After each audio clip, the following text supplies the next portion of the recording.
Ya, kita mulai kajian di pekan hari ini, di siang hari ini dengan sama-sama baca basmalah. Bismillahirrahmanirrahim.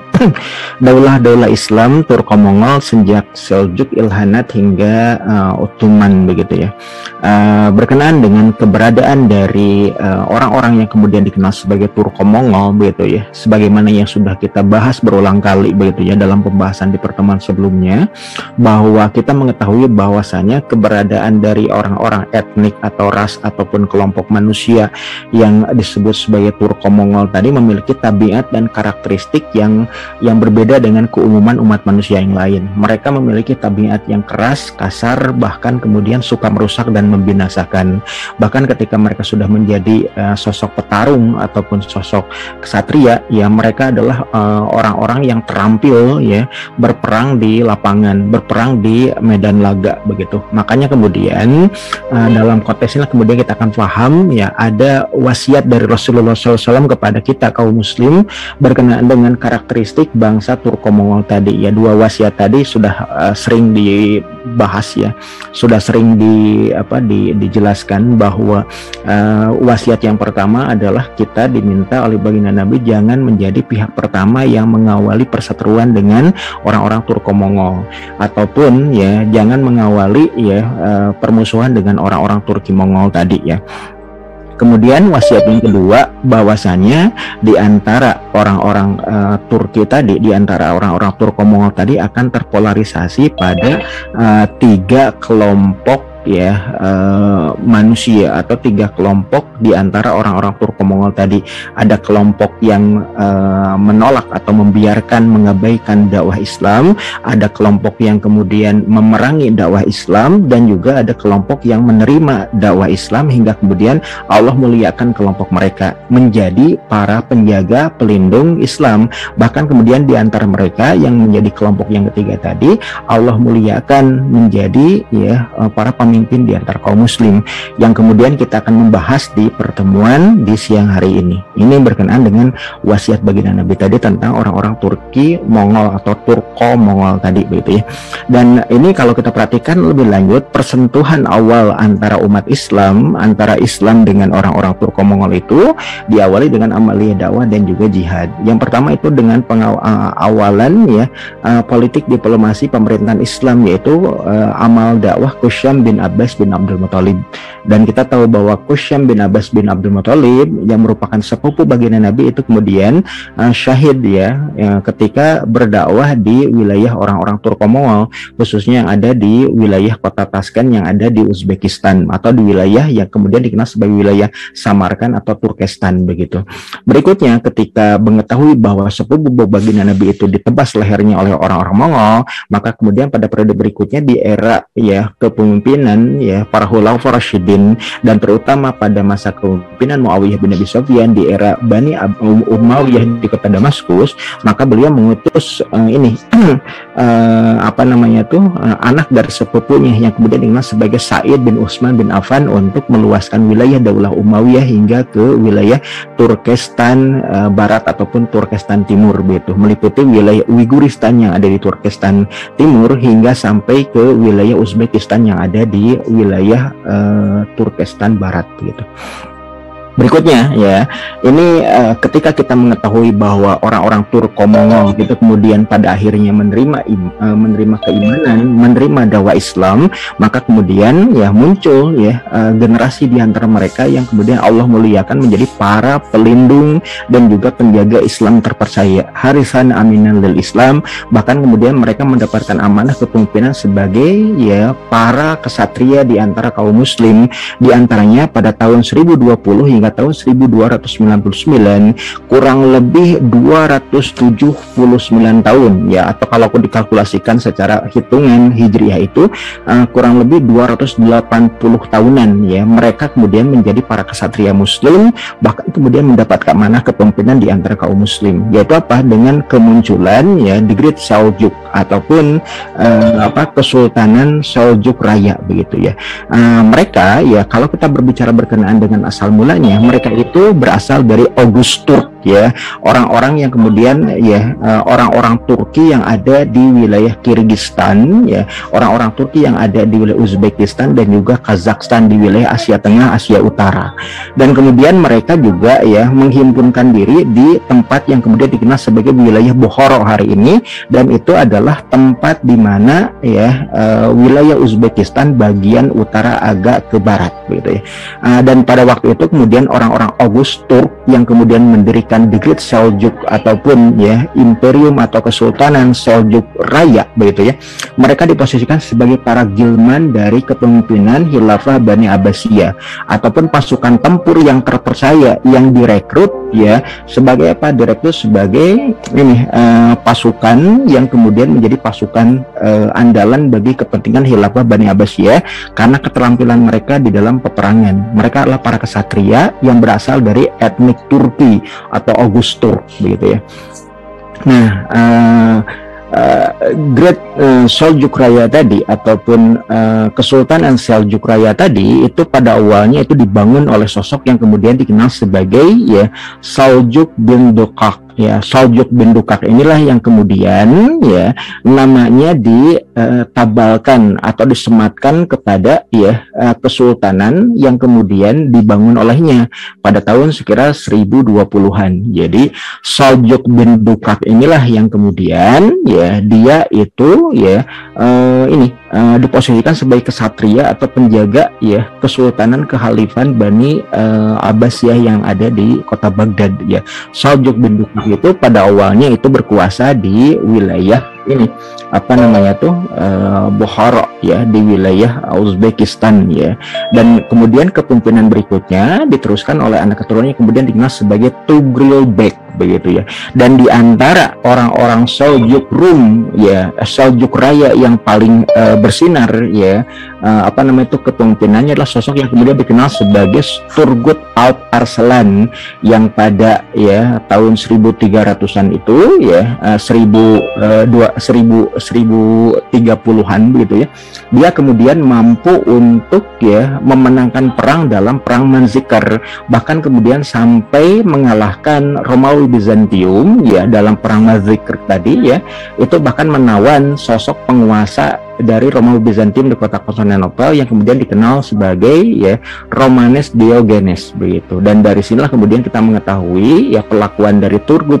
Alp Arslan itu yang memantik ya kebencian orang-orang Eropa hingga mereka mencantakkan apa yang dikenal sebagai perang salib ya. Berikutnya kita akan mengetahui bahwa kepemimpinan dari Turki Seljuk Raya tadi itu diposisikan sebagai perintis imperium dunia Islam. Ini kalau kita berbicara berkenaan dengan awal mula ya orang-orang Turki ya ras ataupun etnik Turko-Mongol tadi itu mendapatkan kepemimpinan sebagai para pemimpin ya, para penjaga, para pelindung, para kesatria di dunia Islam pada waktu itu karena keterampilannya di dalam ya mengangkat senjata. Berikutnya ya setelah beberapa waktu kemudian muncul pula ya keberadaan dari para amir atau emirat ya Zankiyah ya yang kemudian berkuasa pada tahun 1127 hingga tahun 1250, kurang lebih sekira 123 tahun begitu ya kepemimpinan dari Emirat Zankiyah tadi ya. Di antaranya kalau kita perhatikan lebih lanjut ya mereka itu memang sama seperti orang-orang Turki Seljuk pada umumnya, berasal dari Oghuz Turk yang kemudian membangun ya Seljuk Raya ya, dan mereka begitu ya, mereka itu kemudian ya membangun ya peradaban di kota Mosul.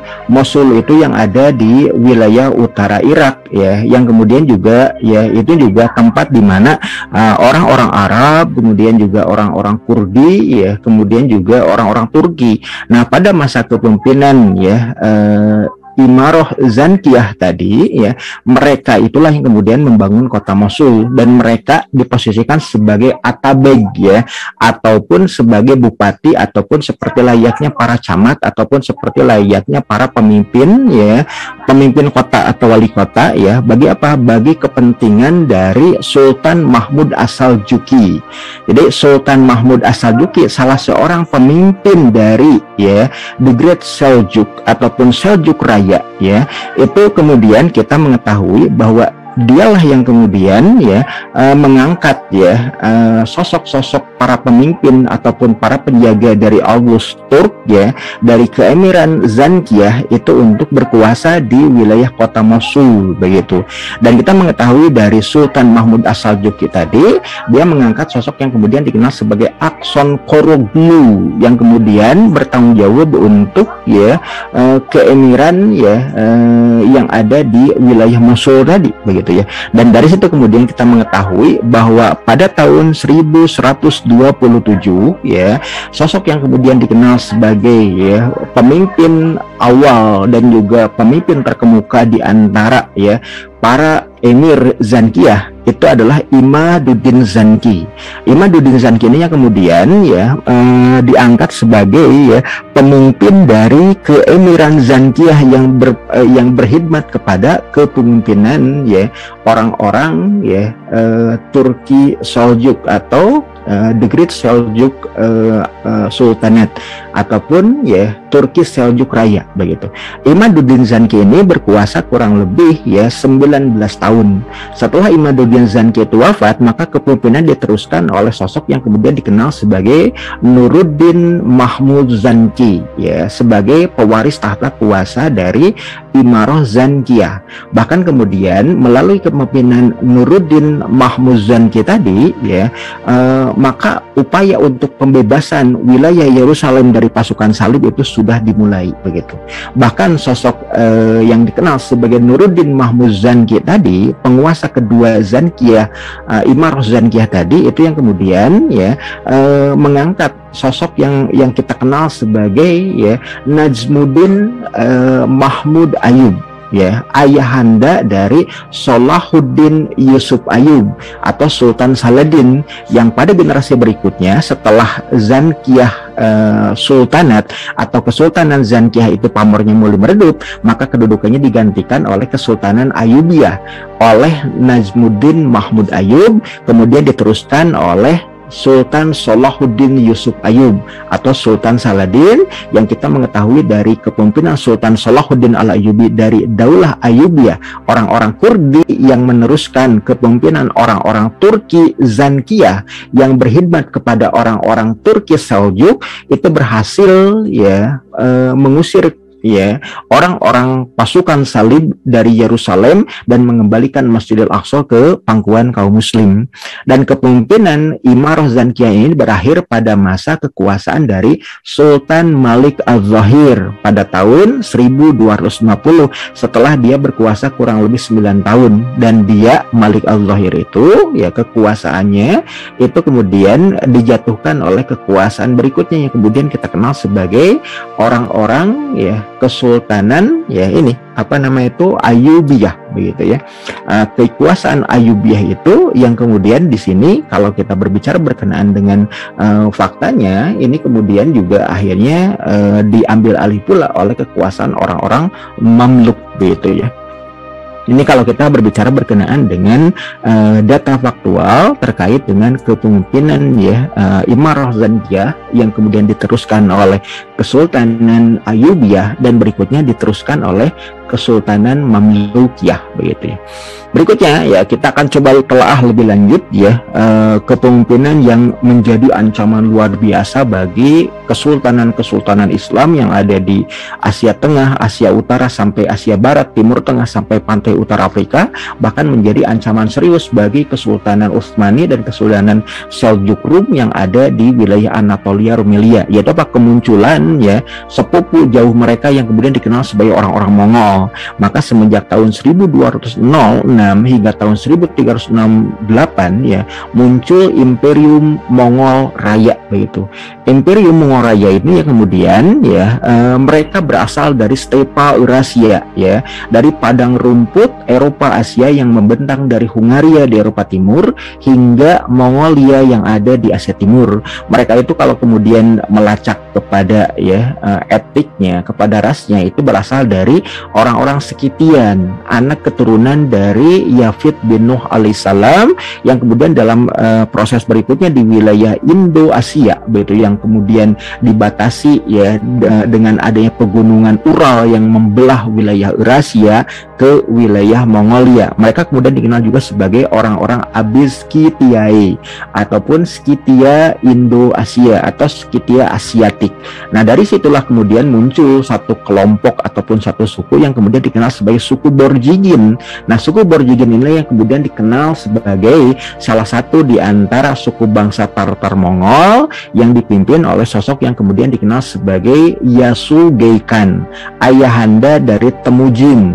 Dan pada periode berikutnya sosok Temujin Khan bin Yasugei-Khan inilah yang kemudian mampu mempersatukan kembali orang-orang suku Borjigin, suku Tartar dan suku Mongol yang ada di stepa Eurasia, khususnya dari Abiskitiae, orang Skitia Asiatik begitu ya. Nah, dari situlah kemudian anak keturunan Temujin Genghis Khan itu ya, termasuk juga Genghis Khan sendiri, itu meluaskan wilayah sampai ke seluruh wilayah Eurasia, bahkan sampai ke Siberia dan Anatolia. Bahkan kemudian pada era kepemimpinan Kubilai Khan ya, pasukan Tartar Mongol pun pernah dikirimkan untuk menyeberangi samudra menuju negeri kita Nusantara Indonesia. Bahkan kemudian kita tahu bahwa salah seorang panglimanya yang kita kenal sebagai Panglima Sibi memimpin ya sekira 30.000 pasukan Tartar Mongol. Ada yang menyatakan antara 20.000 sampai 120.000 pasukan Tartar Mongol dikirim oleh Kubilai Khan yang dipimpin oleh Panglima Sibi itu untuk ya menghukum sosok yang kemudian dikenal sebagai Kertanegara begitu. Namun pada waktu itu Kertanegara sudah digulingkan oleh Jayakatwang, maka kemudian pasukan Panglima Sibi tadi itu diperalat oleh Raden Wijaya yang merupakan menantu dari Kertanegara untuk menggulingkan kekuasaan ya Jayakatwang yang telah merebut tahta kuasa dari mertuanya begitu. Begitu kemudian Jayakatwang itu digulingkan oleh Panglima Sibi dengan sekian ratus ribu ya, sekian puluh ribu pasukan Tartar Mongol, maka setelah itu Raden Wijaya melakukan taktiknya untuk apa? Untuk ya memerangi orang-orang Tartar Mongol dan mengusir mereka dari Pulau Jawa dengan apa? Mengadakan pesta malam begitu ya.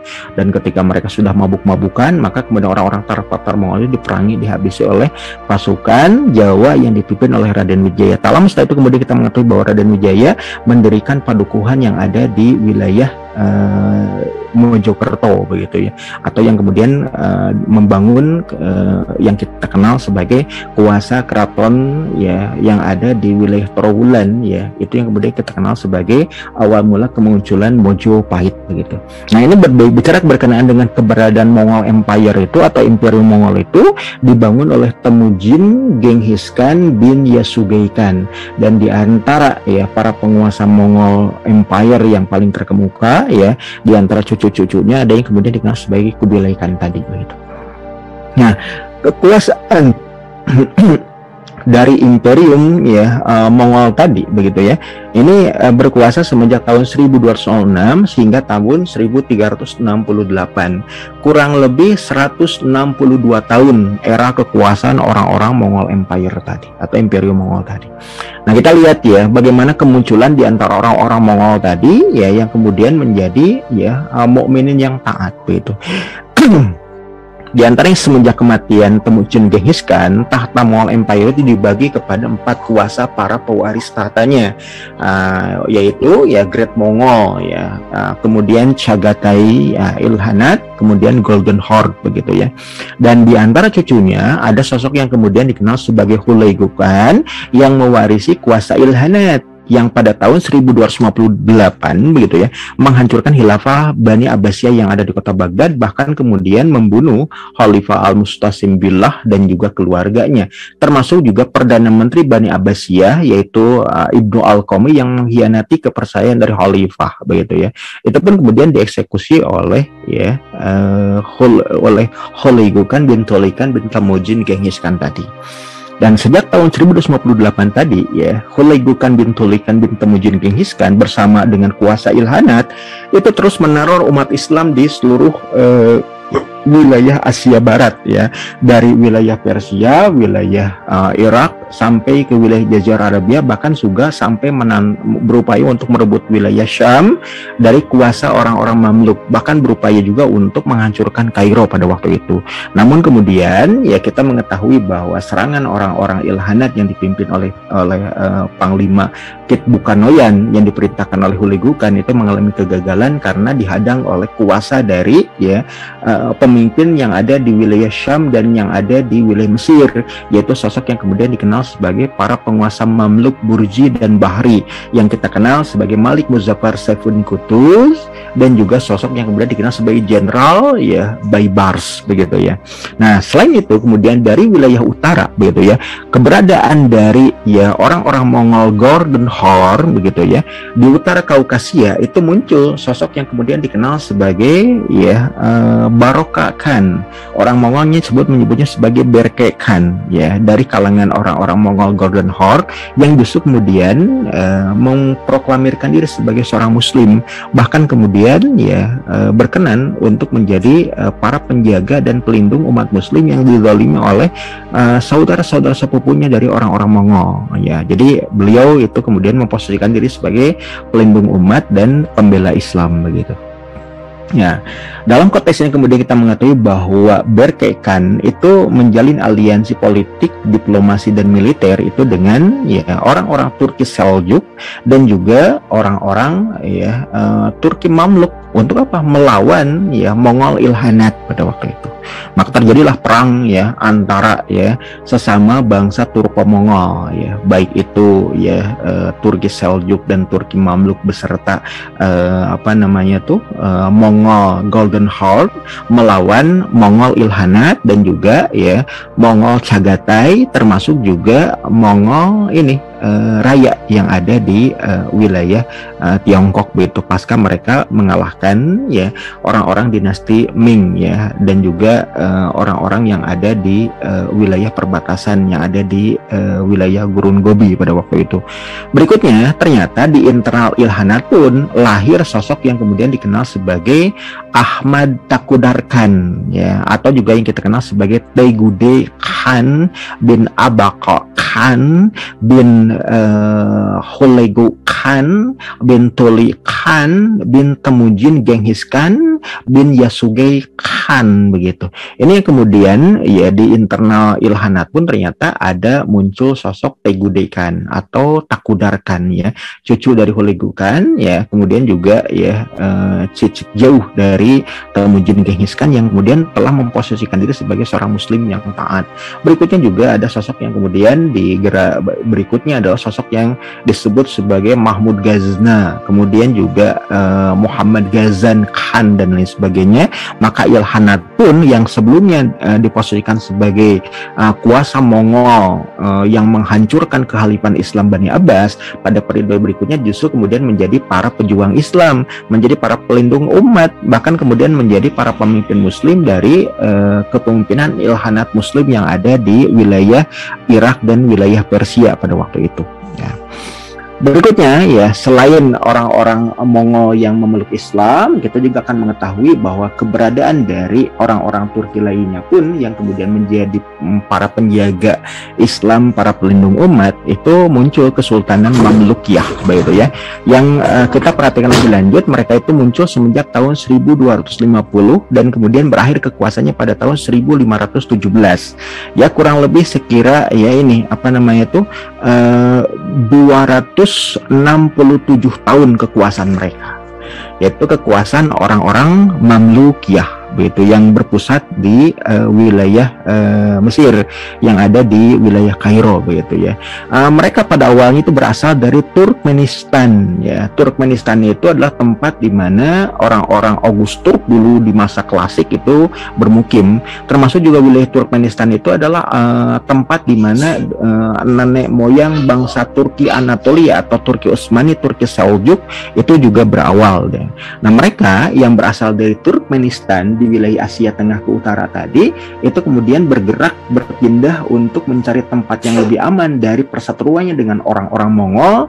Nah, pada waktu itu orang-orang Oghuz Turk ya, kemudian juga orang-orang Turki pada umumnya itu berpindah menuju wilayah Syam, dan bahkan dalam konteks inilah orang-orang Mamluk itu berkhidmat kepada kepemimpinan Khilafah Bani Abbasiyah, bahkan kemudian menjadi pasukan andalan ya, pasukan yang kemudian dibangun oleh Daulah Khilafah Bani Abbasiyah pada era Al-Mu'tasim Billah begitu. Bahkan kemudian Al-Mu'tasim Billah juga menggerakkan orang-orang Turki ini ya, sebagai pasukan inti untuk menghajar kedudukan Romawi Bizantium.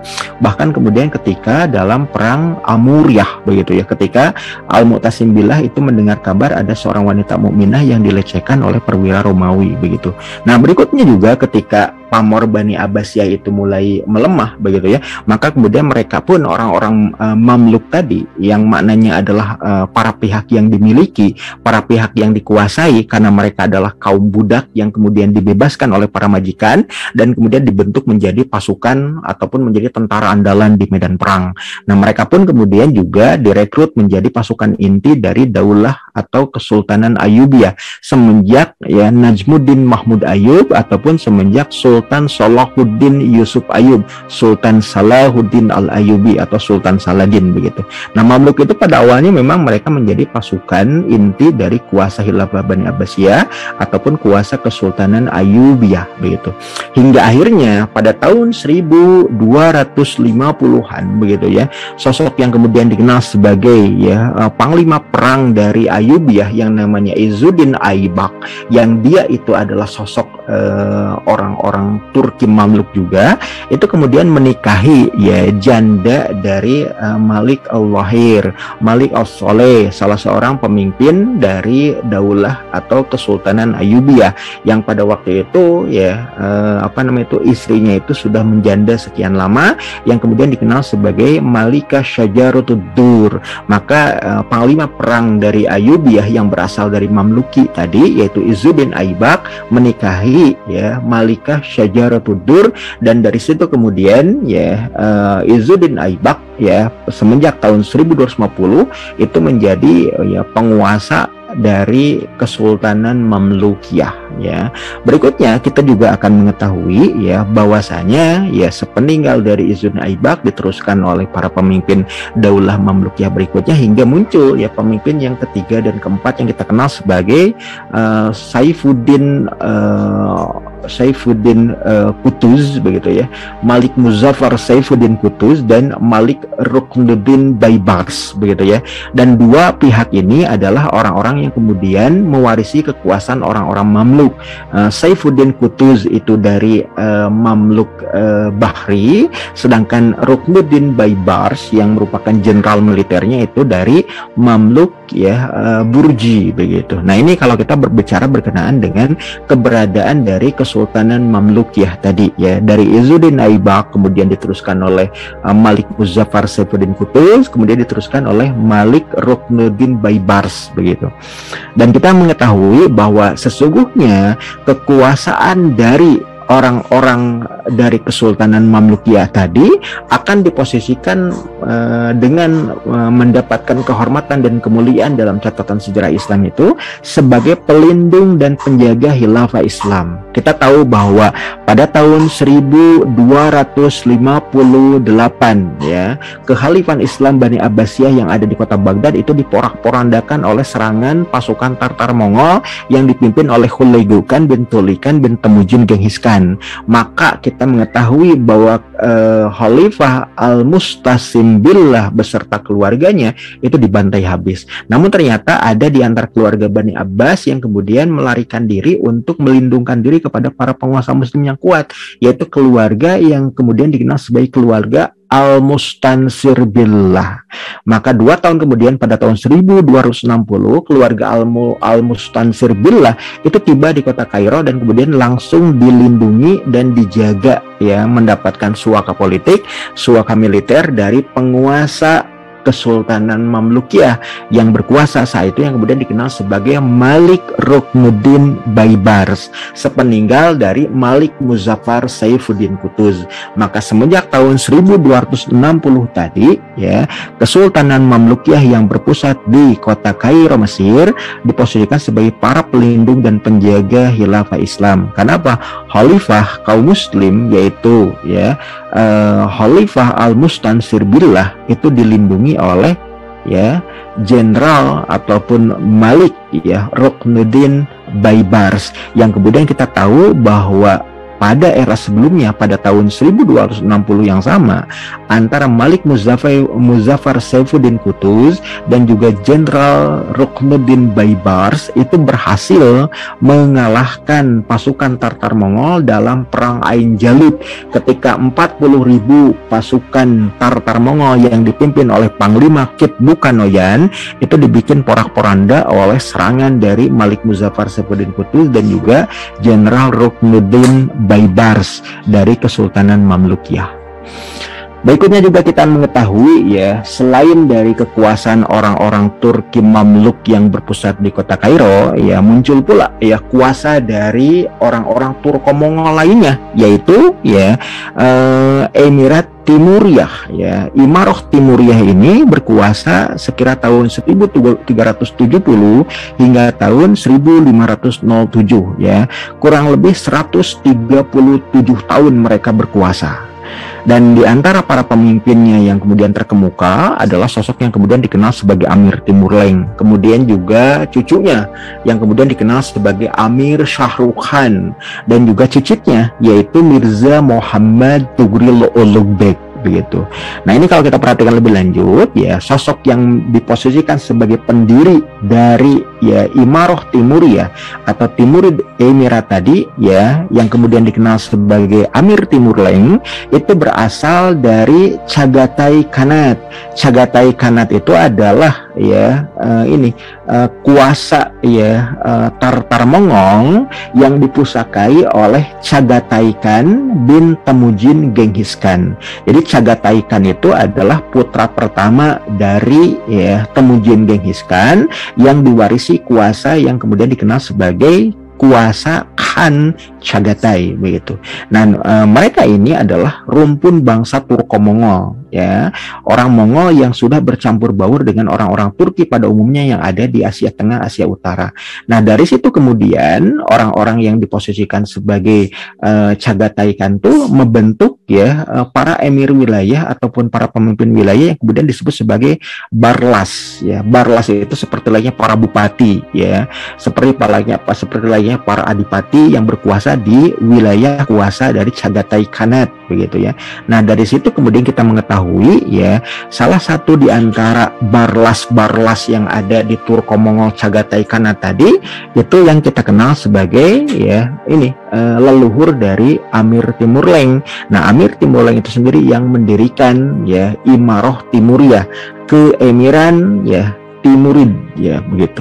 Nah, sosok yang kemudian pada awalnya di posisi sebagai Barlas atau bupati Turko-Mongol bagi kuasa Chagatai Khanate yang ada di wilayah Asia Tengah ke wilayah utara, khususnya yang ada di wilayah Tashkent sampai ke wilayah yang kemudian dikenal sebagai wilayah Andijan begitu, wilayah Uzbekistan. Ada sosok Barlas yang disebut sebagai Taragai bin Karacainoyan. Taragai bin Karacainoyan inilah yang kemudian ya dikenal sebagai ayahanda atau leluhur dari Amir Timur Leng. Nah, Taragai bin Karacainoyan ini termasuk ya kerabat dekat dari Chagatai Khan bin Temujin Genghis Khan. Jadi Chagatai Khan bin Temujin Genghis Khan tadi memiliki kerabat yang disebut sebagai Taragai bin Karacainoyan. Taragai sendiri merupakan leluhur dari Amir Timur Leng, pendiri dari Imarah Timuriyah ya semenjak tahun 1370. Nah, kita akan mengetahui bahwa ya pada awalnya di antara para Barlas dari Chagatai Khan ada sosok yang kemudian dikenal sebagai Tukluk Temurkhan. Tukluk Temurkhan itu kemudian pernah kemudian ya berupaya untuk menguasai wilayah Barlas lainnya di wilayah yang dikenal sebagai wilayah Tashkent dan Andijan yang ada di wilayah Turkestan Barat, di wilayah Uzbekistan yang pada waktu itu dipusakai oleh Taragai dan juga keluarganya.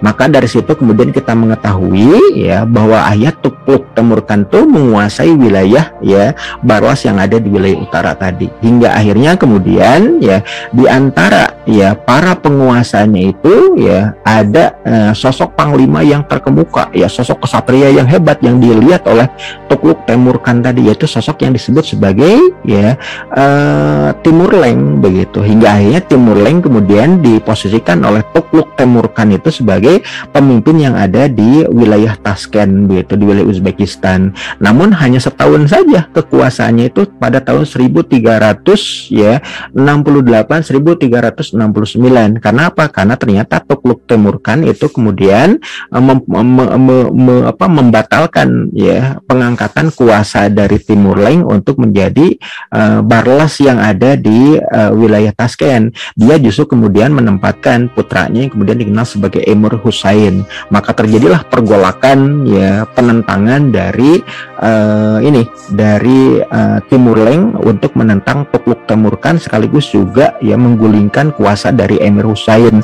Maka akhirnya kemudian ya pada tahun 1370 ya Timurleng berhasil ya menggulingkan kuasa Emir Husain dan juga mengalahkan bahkan membunuh ya Tukluk Temurkhan tadi begitu. Maka semenjak tahun 1370 itulah kemudian Amir Timurleng mendirikan kuasa atas namanya, yaitu Imaroh Timuriyah ya, yang kita kenal juga sebagai Timurid Emirat. Dan itu kekuasaannya berlangsung sampai tahun 1507, diteruskan diwariskan oleh para penguasa Timuriyah berikutnya.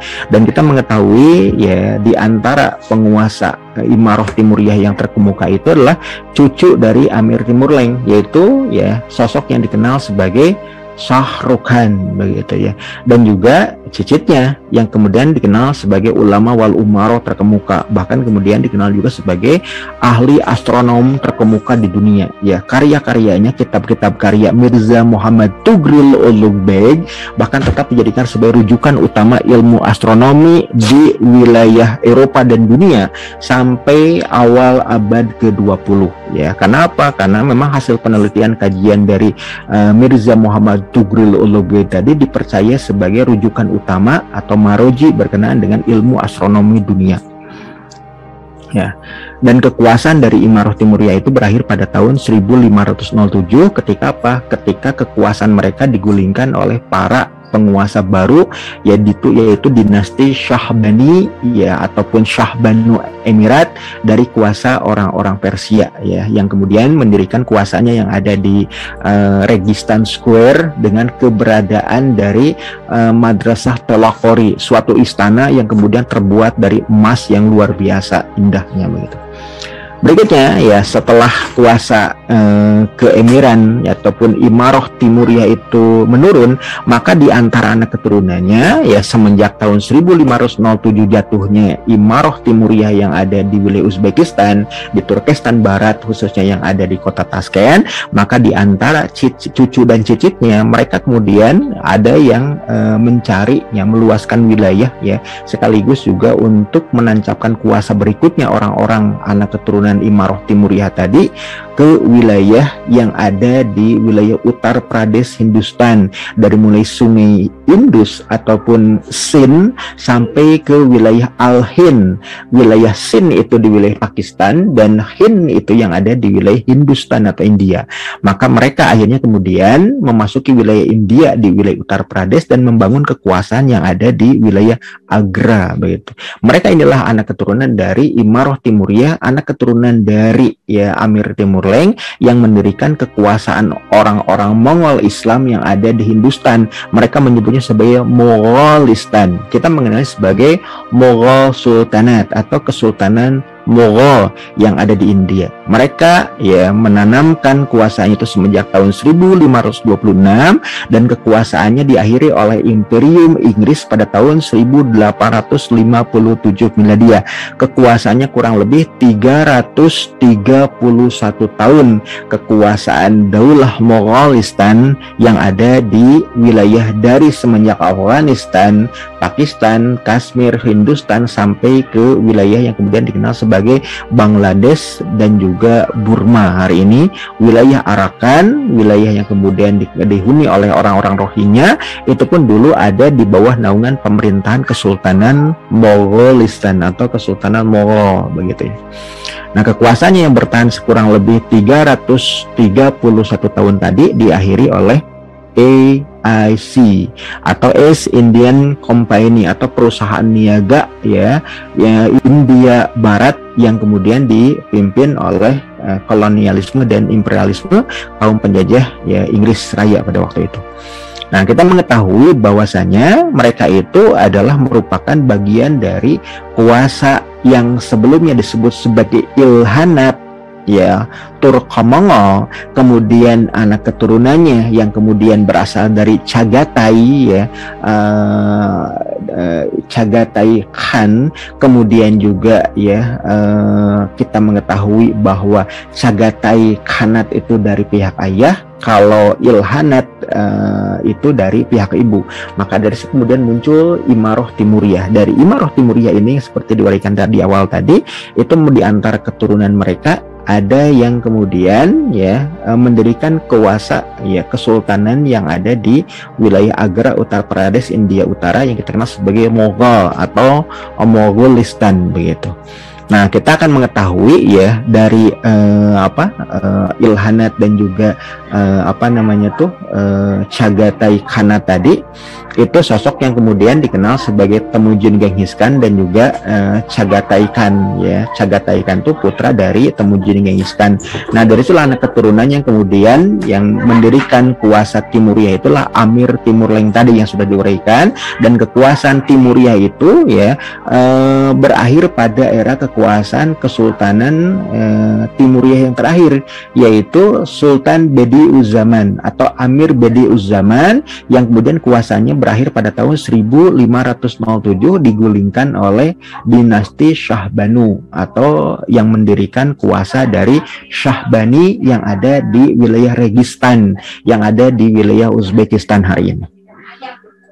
Berikutnya ya Timuriyah sendiri itu berakhir tahun 1507 ya, dan dari situ anak keturunannya Baburkan pada tahun 1526 mendirikan kuasa baru yang ada di Hindia ya. Zahiruddin Muhammad Babur Khan itu mendirikan kuasa Mughal pada tahun 1526 dan kekuasaannya berakhir pada tahun 1857 ketika sultannya yang terakhir yaitu Sultan Muhammad Bahadur Shah itu kemudian digulingkan kekuasaannya oleh orang-orang Inggris. Bahkan semua anggota keluarganya pun disembelih satu demi satu di wilayah yang kemudian dikenal sebagai Agra Fort ataupun yang ada di dalam benteng kota Agra. Ya, luar biasa gitu ya, bagaimana kezaliman ya, orang-orang Inggris ketika mereka ingin merampas tahta kuasa Kesultanan Mogholistan dan agar mereka bisa monopoli perniagaan sepenuhnya yang ada di wilayah Hindustan sebagai salah satu di antara tempat bermuara dan berlimpahnya rempah-rempah yang diyakini oleh orang-orang Inggris sebagai ya barang niaga yang paling laku di wilayah Eropa Raya begitu. Berikutnya kita akan mengetahui pula bahwa keberadaan dari Daulah Moghalistan atau Mughal Empire ini merupakan satu di antara 3 kuasa dunia. Ya, keberadaan Daulah Mughal tadi telah diakui sebagai satu di antara 3 penguasa dunia Islam terkemuka pada masanya, yaitu pada abad ke-16 hingga abad ke-19, 1520-an hingga tahun 1850-an begitu. Nah, dalam konteks ini kemudian kita mengetahui bahwa para Sultan Mogholistan yang ada di wilayah Agra, Uttar Pradesh tadi ya, itu menjalin hubungan harmonis dengan Khalifah Utsmani yang ada di Istanbul ataupun Shah Safawi yang ada di Isfahan, Iran. Mereka juga ya dicatat telah menundukkan para Maharaj Rajput di Hindustan Hindustan, baik itu dengan politik diplomasi ya, melalui aktivitas ya saling menjajaki hubungan niaga, hubungan dakwah, ataupun juga bahkan dengan pernikahan ya, menjalani hubungan kekerabatan dan kekeluargaan, ataupun bahkan dengan politik ekspansi, dengan penaklukan, dengan perang, hingga kekuasaan orang-orang Mongol itu membentang dari Asia Tengah khususnya yang ada di Afghanistan hingga ke wilayah Asia Selatan yang kemudian dikenal sebagai wilayah Hindustan hari ini. Berikutnya setelah pembahasan berkenaan dengan orang-orang Mongol Muslim yang ada di India, yang ada di Hindustan, yang kemudian menyatakan diri sebagai kuasa baru orang Mongol yang ada di anak benua Hindia dengan keberadaan Mughal Empire ataupun Imperium Mogholistan begitu ya. Kita juga mengetahui ada satu kuasa Islam yang paling megah yang kemudian kekuasaannya membentang di 3 benua, yaitu benua Asia, khususnya Asia Barat dan Timur Tengah, kemudian juga Afrika, khususnya wilayah Mesir sampai ke pantai utara Afrika, sampai wilayah yang dikenal sebagai ya wilayah Maroko begitu ya, dan juga wilayah Libya ya, sampai ke wilayah Marrakesh begitu ya, dan juga ya sampai menyentuh gerbang kota Wina yang ada di wilayah Eropa Barat ke wilayah Eropa Utara begitu. Nah, inilah kekuasaan yang kemudian dikenal sebagai Kekhalifan Islam Turki Utsmani. Dan kita jika memerhatikan berkenaan dengan faktanya, Turki Utsmani itu berdiri semenjak tahun 1299 ketika Osman Ghazi menyatakan melepaskan diri dari kuasa Seljuk Raya, Seljuk Rum, dan kemudian membentuk kesultanan baru pasca Seljuk Rum dikalahkan oleh orang-orang Mongol pada tahun 1290-an, dan pada tahun 1299 Osman Ghazi mendirikan kesultanan, dan Kesultanan Utsmani itu berkuasa hingga tahun 1517. Karena setelah tahun 1517 Kesultanan Utsmani itu beralih, kedudukan kuasanya jauh lebih megah, jauh lebih terkemuka dalam wujud Kekhalifan Islam, dan Kekhalifan Islam Utsmani berakhir pada tahun 1924. Kurang lebih ya, kalau dalam hitungan Rajab ya, hitungan tahun Hijriah, ini sudah sekira 101 tahun pemerintahan Utsmani itu ya, Kekhalifan Utsmani itu dibubarkan oleh antek Inggris yang ada di kalangan tokoh nasionalis Turki yang kemudian dikenal sebagai Mustafa Effendi. Kita mengenalnya pula sebagai sosok Kemal Atatürk begitu. Nah, kita akan mengetahui bahwa ya pusat-pusat kuasa Kesultanan Islam Turki Utsmani, baik itu ketika era kesultanan, yaitu yang ada di Bursa dan juga di Edirne.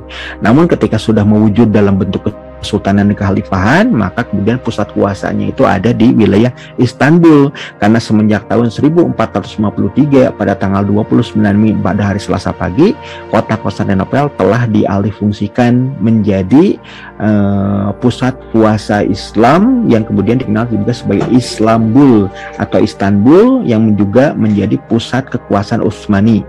Maka sejak itu pula 1453 ya, ibu kota Utsmaniyah ada di Istanbul. Bahkan pada tahun 1517 tahta kuasa Kekhalifan Islam pun sudah kemudian dipindahkan dari Kairo, Mesir, ke kota Istanbul yang ada di Turki.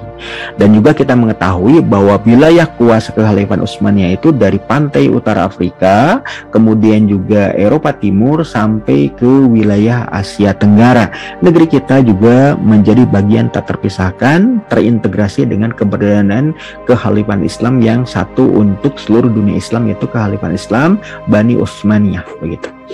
Berikutnya kita akan melihat bahwa bagaimana keberadaan Kekhalifan Utsmani itu bermula dan mewujud menjadi kuasa pemerintahan Islam yang megah pada waktu itu, diawali semenjak era Osman Ghazi yang bertahta semenjak tahun 1299 sampai 1324. 25 tahun kekuasaan Osman Ghazi menjadi sultan pertama yang mendirikan Kesultanan Utsmaniyah. Kemudian kita mengetahui juga bahwa pendiri Kesultanan Utsmani yang kedua itu adalah sosok yang kemudian dikenal sebagai Muhammad I Jalabi yang berkuasa semenjak tahun 1413 sampai tahun 1421.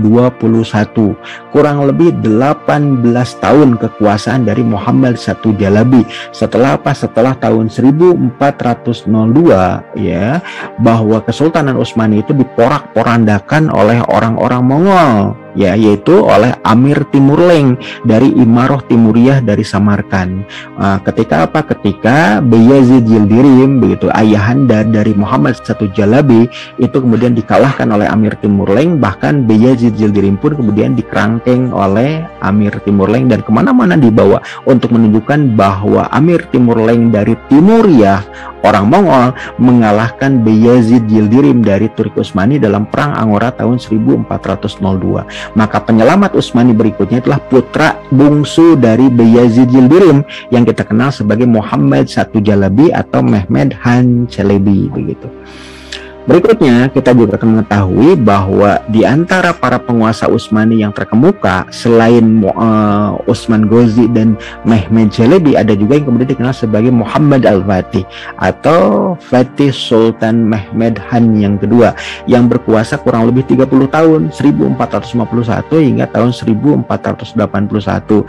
Prestasi dari Fatih Sultan Mehmed itu adalah berhasil membuktikan nubuah Rasul dan juga bisyarah Islam wal muslimin, membuktikan kenabian Muhammad SAW yang tidak pernah berdusta, dan juga membuktikan janji kemenangan Islam berkenaan dengan akan futuhnya kota Konstantinopel. Madinatu Hiraqlahu tuftahu awalan, yakni Konstantina, la tutahannal Konstantin yang ala yadzi rajulin falani'mal amiru amiruha walani'mal jaisu dhalikal jais.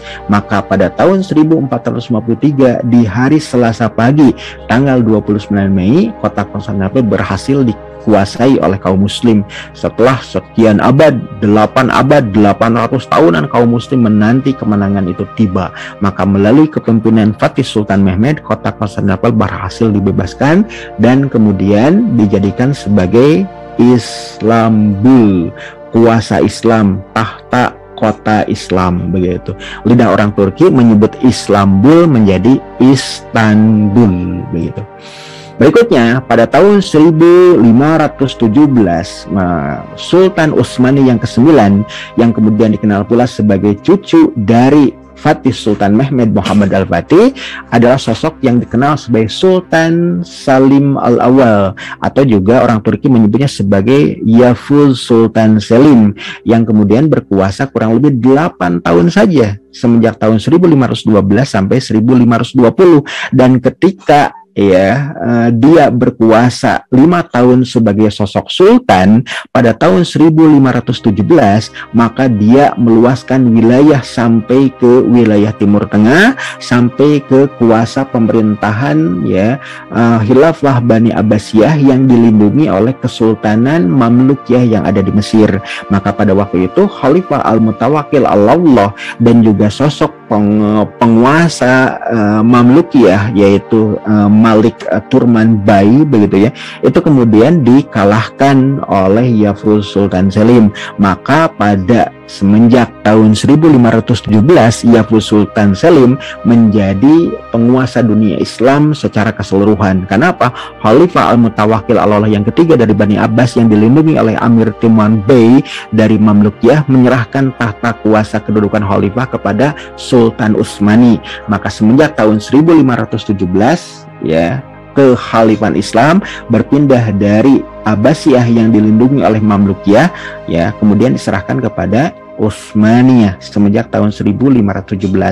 Yavuz Sultan Selim sendiri menjabat sebagai khalifah hanya 3 tahun saja, dari tahun 1517 hingga tahun 1520, dan setelah itu kemudian digantikan oleh putranya yang kemudian dikenal sebagai Sultan Sulaiman Al-Qanuni atau Kanuni Sultan Sulaiman Khan kedua, yang berkuasa kurang lebih 46 tahun lamanya, semenjak tahun 1520 sampai tahun 1566.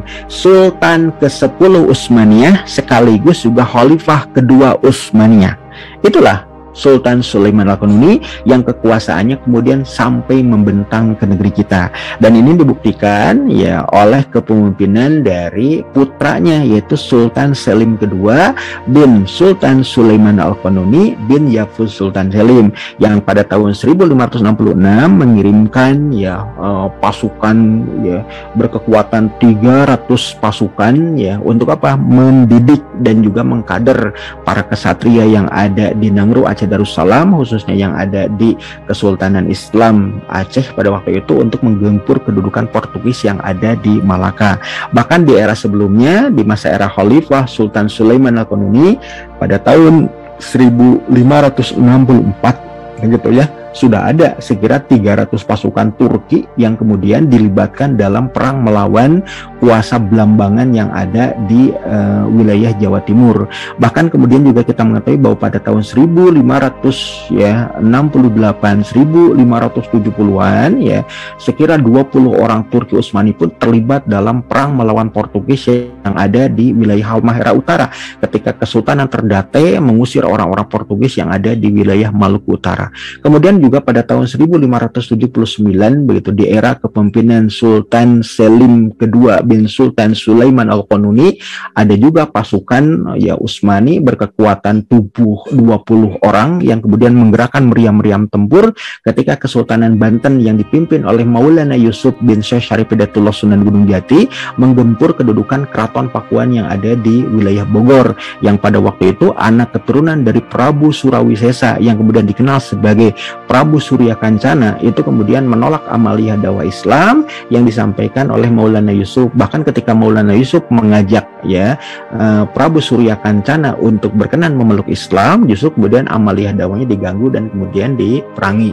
Maka kemudian Maulana Yusuf mengerahkan bala tentaranya, pasukannya untuk menggempur Keraton Pakuan yang ada di wilayah Bogor pada waktu itu tahun 1579 begitu. Kemudian juga di era-era kemundurannya, Utsmaniyah itu masih kemudian menghadirkan sosok pemimpin yang kemudian sangat karismatik dan kemudian memiliki mental yang luar biasa, yaitu sosok yang kemudian dikenal sebagai Fayyitah atau Padishah atau Paduka yang mulia Sultan Abdul Hamid II yang berkuasa kurang lebih sekira ya 33 tahun, 32 hingga 33 tahun semenjak tahun 1876 hingga tahun 1909. Bahkan di era kepemimpinan Sultan Fayyitah atau Padishah ataupun Paduka yang mulia Abdul Hamid II ya, konsulat Utsmaniyah itu kemudian ditempatkan di Batavia. Ya, kalau kita sempat datang ke Museum Tekstil yang ada di wilayah Jakarta, maka itulah tempat di mana ya konsulat Utsmani itu bertempat ya, bermukim begitu ya. Nah, semenjak era Kesultanan Utsmaniyah, Kekhalifahan Turki Utsmani, di era Paduka yang mulia Sultan Abdul Hamid II, itulah konsulat Utsmani itu dikirimkan dan bermukim di kota Jakarta demi untuk menjadi penghubung antara umat muslim yang ada di Nusantara di Indonesia yang dizalimi oleh penjajahan kolonial Hindia Belanda dengan ya Asimah Daulah, dengan pusat ibu kota tempat mukimnya para sultan, para khalifah kaum muslim Amirul Mukminin yang ada di Istanbul, Turki. Berikutnya yang terakhir yaitu khalifah kaum muslim yang terakhir yang kemudian dikenal sebagai Sultan Abdul Majid II yang bertahta hanya 2 tahun saja, dan beliau itu diangkat ketika menjadi khalifah itu bahkan oleh kalangan tokoh nasionalis sekuler sekalipun, yaitu sosok yang dikenal sebagai Mustafa Effendi atau Kemal Atatürk. Jadi ketika tokoh nasionalis sekuler tadi merasa tidak membutuhkan lagi khalifah, maka Sultan Abdul Majid II pun kemudian diusir dari Turki hingga kemudian wafat di wilayah Eropa ya, kemudian juga dikebumikan di tempat mulia yang kemudian ditempatkan di ya di komplek pemakaman Baqi Al-Gharqad yang ada di kota Madinah Al-Munawwarah. Karena beliau berwasiat kepada para pengikutnya, kepada kaum muslim dan juga kepada keluarganya, jika beliau wafat hendaknya kemudian dikebumikan di kota Madinah, yaitu di komplek pemakaman para sahabat Nabi dan juga para ummahatul mukminin, termasuk juga para jamaah haji ya, yaitu di komplek pemakaman Baqi Al-Gharqad yang ada di kota Madinah Al-Munawwarah ya.